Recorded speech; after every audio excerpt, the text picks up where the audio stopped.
사랑하는 사람이 우리 곁을 떠나가면은 어떨까요? 일단은 마음이 어떨 것 같아요? 슬플 것 같아요? 예. 그런데 사랑하는 사람이 우리 곁을 떠날 때 떠났다는 말을 표현을 쓰지 않고 돌아가셨다 이렇게 쓰는 말이 이게 일반적인 말이에요. 그렇죠? 사람 죽었을 때 돌아가셨다고 그러지, 사람이 죽었을 때 떠나가셨다 이렇게 표현은 잘 안 써요, 사람들이. 왜 그럴까요? 왜 사람이 죽었으면 떠나갔다고 표현을 써야 맞지 돌아가셨다라는 말을 쓸까요? 여러분 좀 궁금스럽지 않습니까? 이제 이런 표현들이 사실은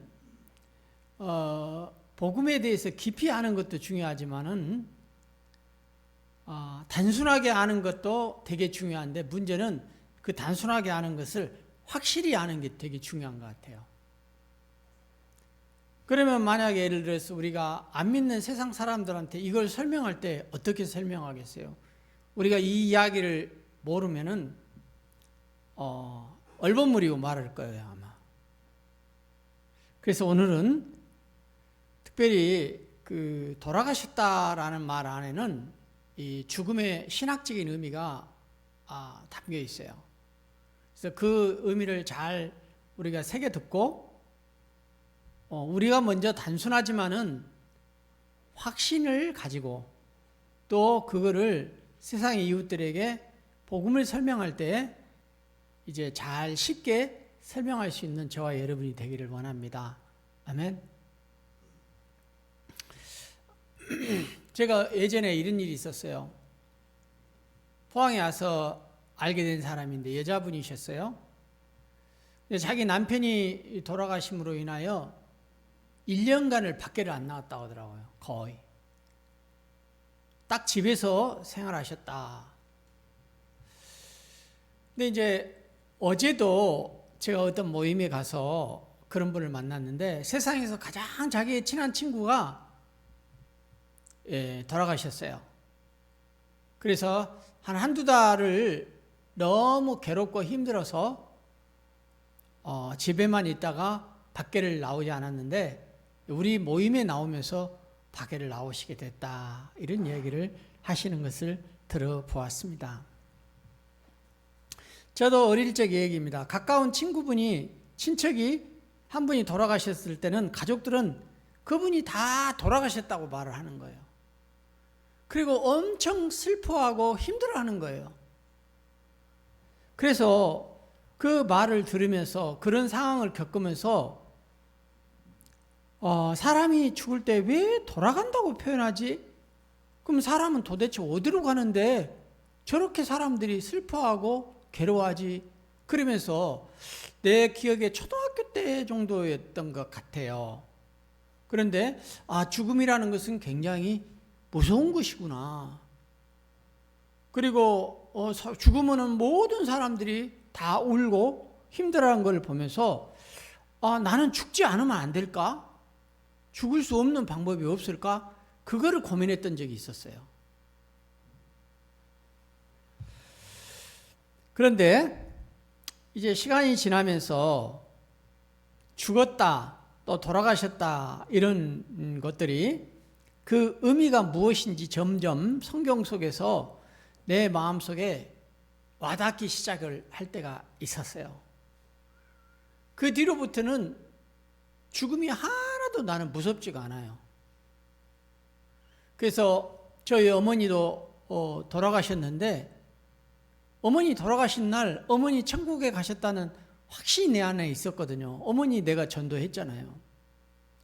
하나도 슬프지를 않고 울지를 않았더니 나중에 가족들이 나한테 저놈은 참 독한 놈이다 이렇게 하더라고요. 어머니가 돌아가셔도 울지도 않네 이렇게. 그러나 나는 그 죽음의 깊은 의미를 알고 있었기 때문에 그렇게 슬퍼할 일은 아닌 것 같아요. 물론 인간적으로 가족이나 귀한 분들이 내 옆에서 이제 죽으셨을 때 분리되기 때문에 아쉬운 마음은 있을 수 있죠. 그러나 그렇게 울고 불고 그렇게 할 일인가? 얼마 전에도 제가 올해도 장례식장에 하장하고 장례식장에 다녀온 적이 있는데 너무너무 오열을 하는 그런 모습들을 많이 보면서 참 죽음의 의미를 몰라서 그러구나 하는 것을 제가 보게 되면서 우리들은 오늘 말씀을 통해서 이 죽음의 신학적인 의미를 확실히 깨닫고 죽음은 두려움이 아니라 소망입니다. 아멘. 죽음은 우리의 미래의 소망이에요. 왜 그러냐면은 이 죽음은 단순히 이 세상에서 끝나는 것이 아니라 하나님께로 돌아가는 여정이에요. 여행이에요.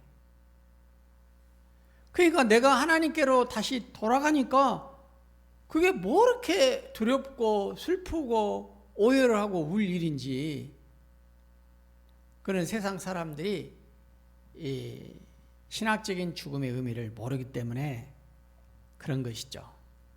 아마 우리의 존재의 시작과 끝이 다 모두 하나님께로 연결되어 있다는 것을 깨닫게 될 때는 죽음에 대해서 준비하고 대비해야 하는 것이지 죽음을 피하고 무서워하고 두려워할 그런 개념이 아니라는 것입니다. 그래서 오늘은 이 깊은, 다시 말하면 이 죽음은 하나님께로 연결되어 있기 때문에 두려워할 개념이 아니요 오히려 우리의 미래의 소망이자 준비다. 이런 진리 속에 담긴 하나님의 깊은 뜻과 계획을 함께 살펴보고자 합니다. 특별히 창세기 2장 7절을 통해서 하나님이 인간을 창조하시고 또 이 죽음의 의미를 잘 살펴보기 좋은 말씀입니다. 그래서 우리는 오늘 말씀을 통해서 인간의 본질이 무엇이고 왜 죽음을 돌아가셨다고 부르는지 알 수가 있습니다. 그래서 죽음을 오히려 이렇게 돌아감이라고 부른데 이러한 그 진리를 발견하게 됨으로써 세 가지 의미를 알 수가 있어요. 이 죽음이 돌아가셨다고 표현하는 데 있어서 세 가지의 의미를 알 수가 있다. 이거를 한번 살펴보도록 하겠습니다. 첫 번째는 하나님이 창조하신 인간은 흙과 생기로 만들어졌다라는 것을 알 수가 있습니다. 여호와 하나님이 땅의 흙으로 사람을 지으시고 생기를 그 코에 불어넣으시니 사람이 생명이 된지라라는 이 말씀이 있습니다. 그래서 하나님께서 인간을 만든 재료가 먼저 흙임을 볼 수가 있어요. 흙. 근데 여기서 흙이라는 것은 제가 어제 킹제임스 버전 성경을 사가지고 한번 읽어봤더니 흙이라는 표현에가 어떻게 영어에서는 썼냐면은 더스트란 말을 썼더라고요. 이 더스트란 말은 먼지 티끌이란 뜻이에요. 우리나라로 말하면은. 그래서 사람을 먼지와 같은 것으로 티끌 같은 것으로 만드셨구나라는 것을 알게 된 거예요. 그 깊은 뉘앙스가 그런 게 있더라고요. 그러면은 우리가 잘 알다시피 인간은 하나님의 최고의 결작품이에요. 그리고 하나님의 형상을 닮아 인간이 창조되었어요. 이 우주 만물 중에서 인간만큼 귀한 존재는 없어요. 하나님이 저와 여러분을 그렇게 하나님의 걸작품으로 소중한 존재로 이 땅 가운데 지으신 것입니다. 맞죠? 근데 이렇게 귀한 하나님의 걸작품을 하나님께서 만드실 때 그 재료를 뭘로 사용했느냐? 영어의 이 더스트, 이건 먼지, 티끌, 아주 하찮은 존재라는 의미가 들어있거든요. 그 의미 안에. 하나님께서는 이렇게 하찮은 재료를 사용하여서 하나님의 위대한 하나님의 자녀를 삼으시고 걸작품을 만드셨구나 라는 것을 알면서 하나님의 위대하심과 인간의 하찮음, 정말 보잘것없는 존재로 내가 만들어졌구나라는 것을 깨닫게 되면서 우리 스스로가 정말 겸손한 마음을 가져야겠구나. 우리가 뭘로 지어졌는데 금이나 은이나 보석 같은 걸로 지어진 게 아니에요. 이 세상에서 가장 하찮은 게 더스트, 먼지나 티끌인데 이 먼지와 티끌 같은 존재로 이 귀한 하나님의 자녀를 삼으시기 위해서 걸작품을 만들어 주셨으니 우리는 하나님 빼면 시체예요. 아무것도 아닌 존재라는 것입니다. 그러니 우리가 과연 뭐 그렇게 교만하고 할 수 있겠습니까? 우리는 참으로 하나님 앞에 항상 자만하지 말고 겸손한 자세를 가져야겠구나 하는 인간의 본질을 깨닫게 된 것이죠. 그리고 또 전도서에 보니까 이사야에서 보니까 여호와는 주는 우리 아버지 신이다. 우리는 진흙이요 주는 토기장이다. 여호와 하나님이 진흙을 빚으시는 토기장이처럼 우리를 빚으시는 토기장이었다는 것입니다. 이 말씀을 통해서 알 수 있는 것이 뭘까요?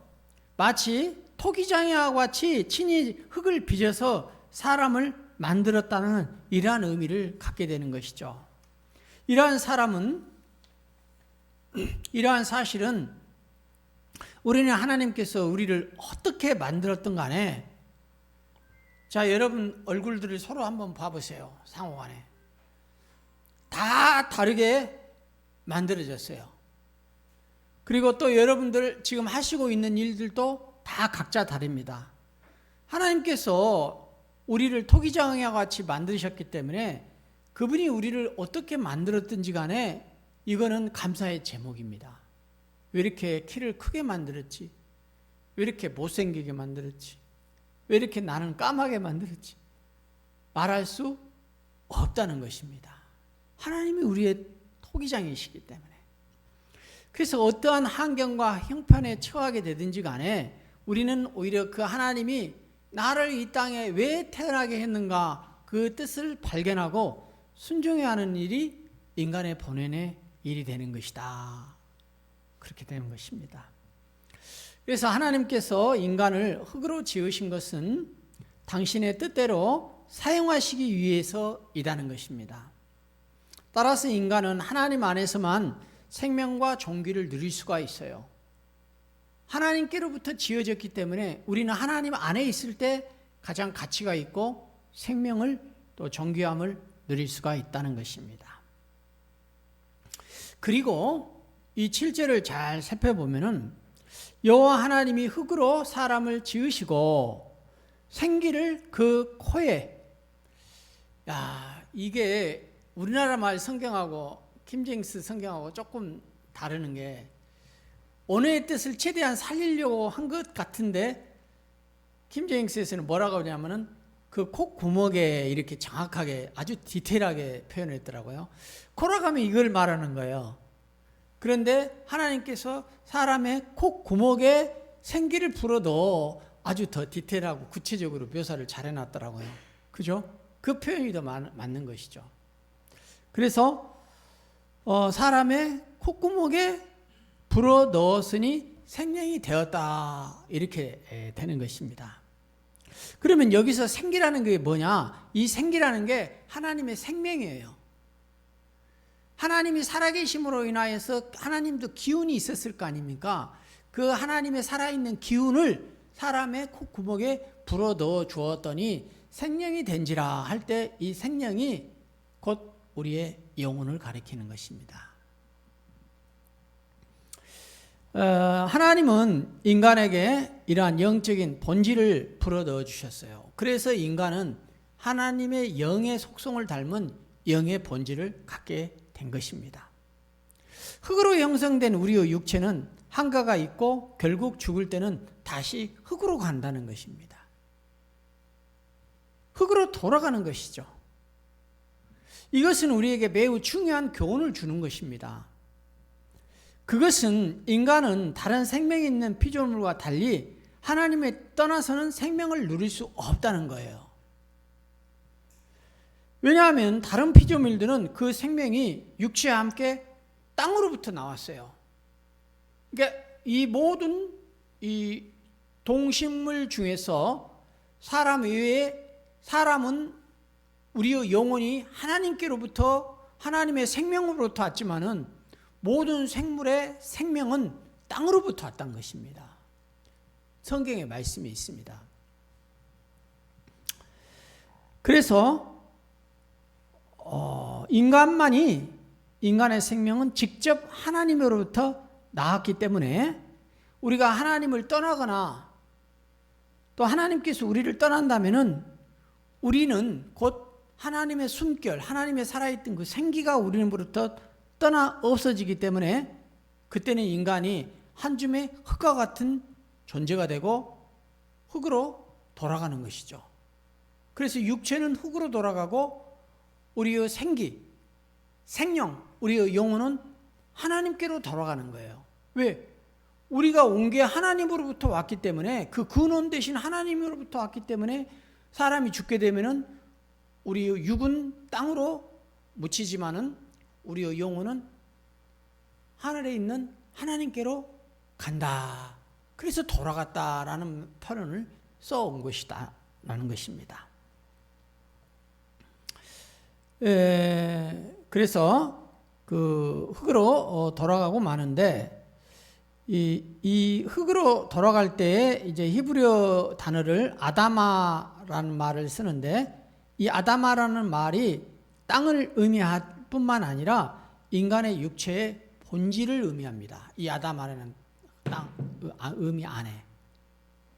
그래서 이 흙이라는 뜻뿐만 아니라 이 흙이라는 인간의 아다마라는 언어 히브리의 뜻을 보면은 인간의 본질이라는 그런 의미를 내포하고 있다. 흙이 이런 뜻을 가지고 있죠.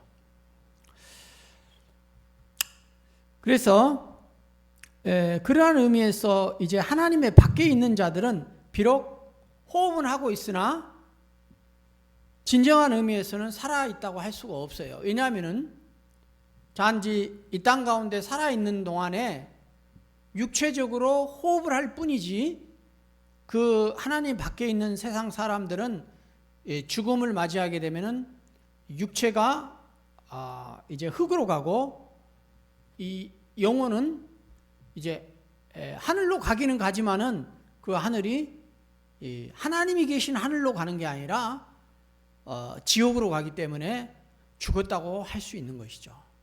그 세상 사람들의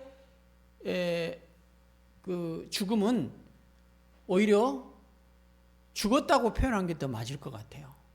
그래서 세상 사람들이 만약에 돌아갔다라고 표현을 쓴다면은 그것은 하나님께로부터 왔지만은 그들의 영혼은 죽을 때 하나님께로 돌아가는 게 아니라 지옥으로 가게 되는 것이죠. 그렇죠? 그러니까 이 돌아가셨다는 말의 표현을 쓰려면은 믿는 성도들에게 돌아가셨다는 말을 표현을 쓰는 게 더 정확한 표현이고 죽은 사람들은 그냥 세상 밖에서 죽은 사람은 죽었다 그냥 단순하게 이렇게 표현하는 게 맞을 것 같아요. 정확한 어법으로. 그렇잖아요?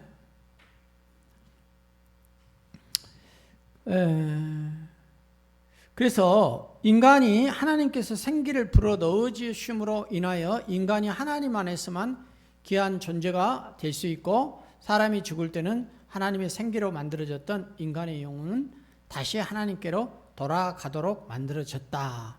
이것이 인간의 본질이라는 것입니다.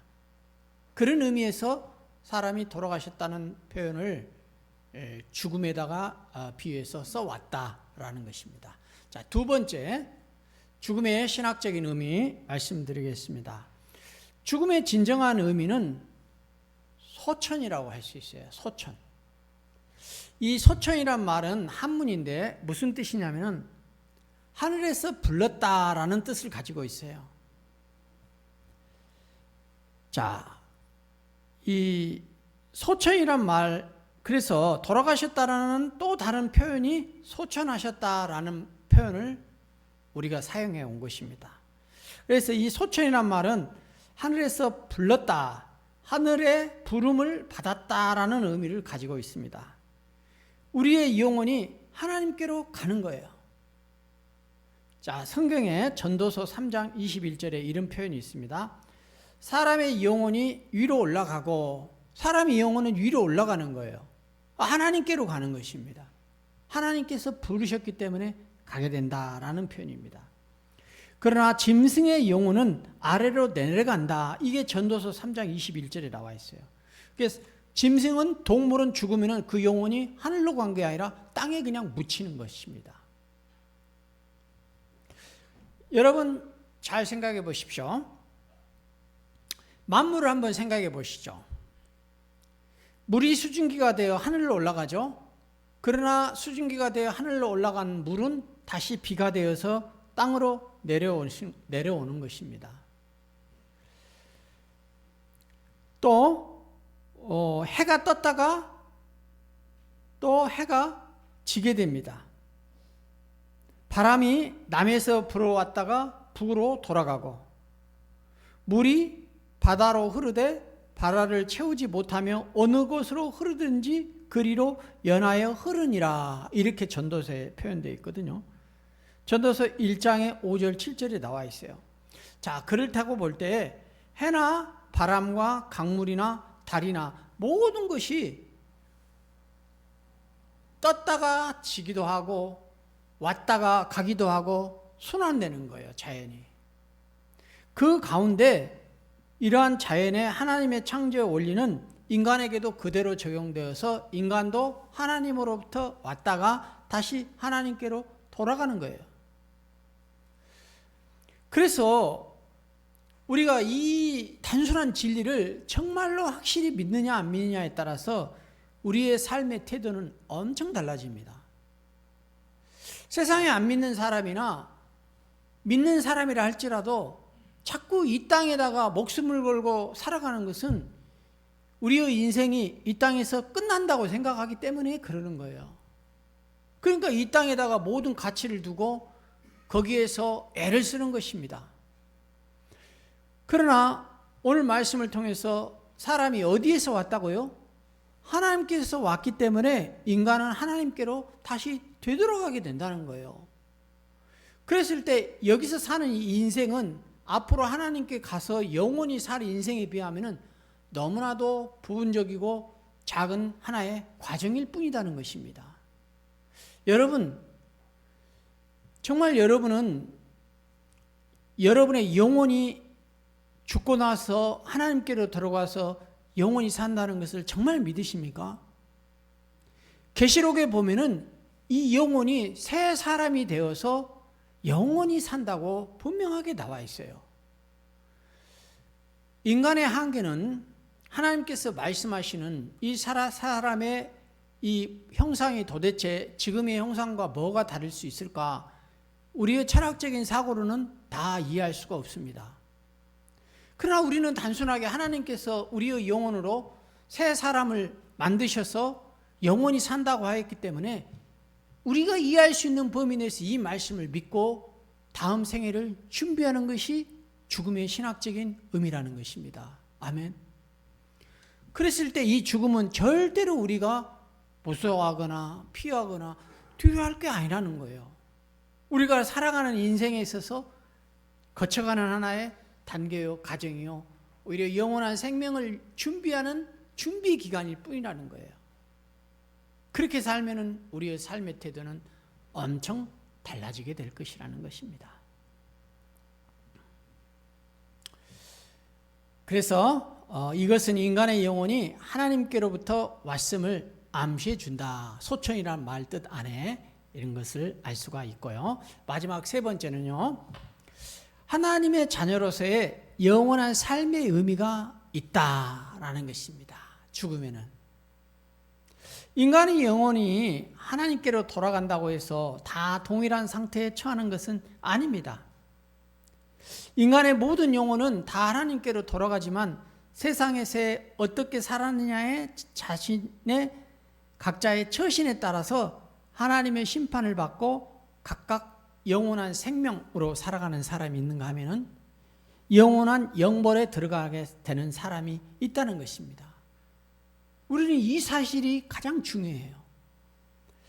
요한복음 1장 12절에 보면은 영접하는 자 곧 그 이름을 믿는 자들에게는 하나님의 자녀가 되는 권세를 주셨다.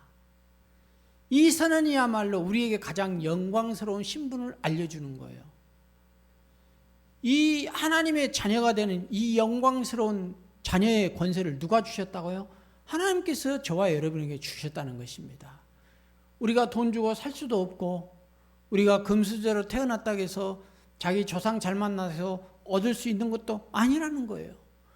예수 그리스도를 영접하는 자만 하나님의 자녀가 되는, 이 세상 어느 누구도 줄 수 없는 권세를 하나님의 권세에 의해서 우리들에게 자녀의 권세를 주셨다는 것입니다.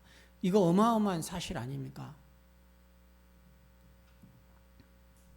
그래서 저와 여러분은 참으로 영광스러운 신분의 하나님의 자녀들이라는 것입니다. 저도 요즘에 다시 닐 앤더슨의 이제야 자신을 깨달았습니다. 내가 누구인지 깨달았습니다. 이 책을 다시 읽고 있는데요. 왜 그러냐면요. 믿지 않는 사람들을 세상 속에서 만나다 보면은 이런 하나님의 자녀가 된 하나님으로부터 오는 그 정체성이 없으니까 삶에서 이런저런 이유로 인하여 자존감이 없어요.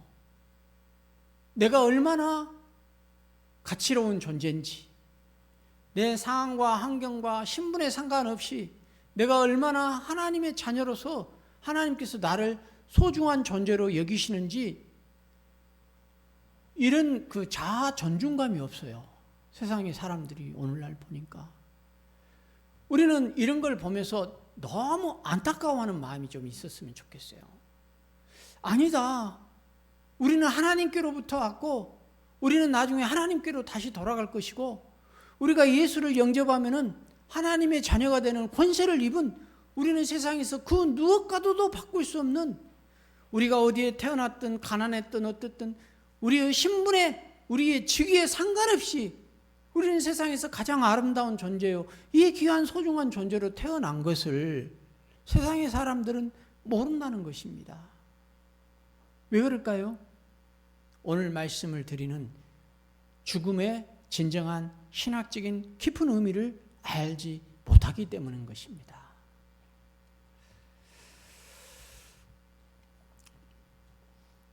따라서 거듭 말씀을 드리지만은 죽음은 하나님과의 진정한 영원한 안식으로 들어가는, 정말 하나님과 더 친밀하게 교제하고 사귀고 하나님 안에서 늘 같이 함께 할 수 있는 하나님의 집으로 가는 시간이라는 거예요.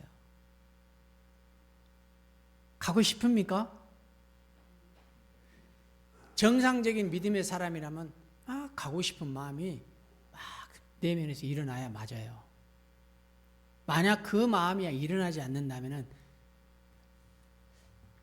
뭔가 육적일 수 있고 뭔가 세상에 미련이 많은 사람들이에요. 단지 예를 들어서 그런 건 있을 수 있을 것 같아요. 내가 육적으로 가족을 사랑하는데 이 가족을 헤어져서 영적으로 영의 사람이 되어서 하나님께 영원하게 산다?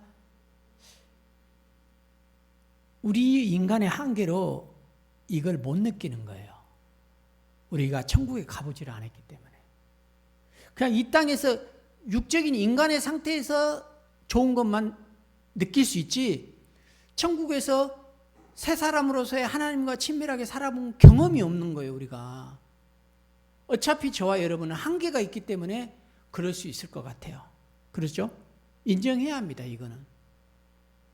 그리고 또 한 가지, 내가 정말 하나님을 사랑하기 때문에 하나님을 위해서 더 많은 영광을 돌리고 하나님을 기쁘시게 하고 그분을 만났으면 좋겠는데 아직 내가 내 자신을 돌아볼 때 많이 부족한 것 같아. 그렇게 산 게 별로 없는 것 같아. 내가 하나님께 받은 은혜와 돌봄의 은혜는 컸는데 내가 그분을 위해서 정말 마음껏 뭔가 해봤다 하는 것을 내 스스로 느끼기에도 뭔가 아직은 좀 부담스러워. 지금 하나님 앞에 가면은. 그렇기 때문에 내게 좀 시간이 필요하니까 조금 늦춰달라는 뭐 그런 기도나 그런 마음은 가질 수 있겠지만은 그러나 궁극적으로는 우리는 하나님의 나라를 사모해야 합니다. 아멘. 그래서 하나님의 사람들은, 믿음이 좋은 사람들은 하나님께로 갈 때, 하나님 편으로 갈 때 그 마음의 평안이기 때문에 돌아가실 때 보면은 얼굴이 평안한 것을 난 여러 번 봤어요. 오늘 말씀을 통해서 우리는 왜 죽음을 돌아가셨다고 표현한지, 또 그 속에 담긴 의미를 잘 살펴보았습니다. 그래서 하나님께서 우리 인간을 이처럼 창조하셨고 우리를 향한 사랑으로 우리의 돌아감, 우리가 하나님께로 다시 돌아가는 것을 계획하고 계셨구나라는 것을 깨닫게 되었습니다.